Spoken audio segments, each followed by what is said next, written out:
This tiny house belongs to Kenton Zerbin, who lives life on his own terms. I'm 31 years old, I've got no debt, I've got a house that's got barely no bills. So now I can choose what I want to do with my time and my life and interact with my world accordingly. This 365 square foot house has been home to Kenton, his wife, and pet cat for just over a year. Living with less gives him the opportunity to pick quality over quantity. Well, this is a handmade table by a local person. This is a handmade couch by a local person. This is wood from BC that you're seeing in the roof and in the 4x4s.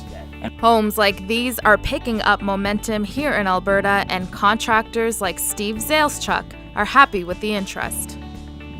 Started the company in May of 2016, so we're coming up 2 years, and I'm on house number 11 so far, so there's been quite a demand for these homes. He says the appeal to opting in for tinier homes is often the financial aspect of it. A blue-collar worker can't afford a $500,000 mortgage, then all the taxes and all the expense of the maintenance and upkeep and the utilities on a larger home, it gets to be too much.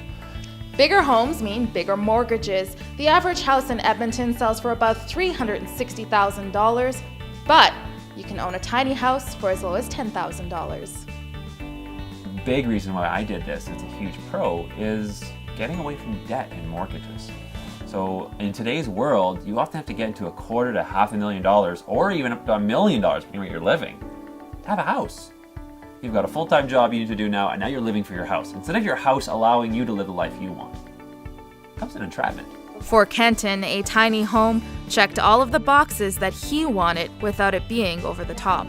Me going into a tiny house was an option to have a house that actually could meet my needs, be built efficiently, and not have to get me into massive debt doing it. The positive public reaction Kenton has received about his lifestyle inspired him to share his experiences and expertise with others. So I've had a lot of interest of late.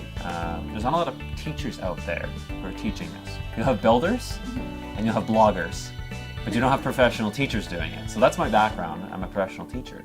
And I want to teach other people how to interact with their environment, both with landscape and with homes in a different way. So For Nate Newswatch Extra, I'm Amber Bernard.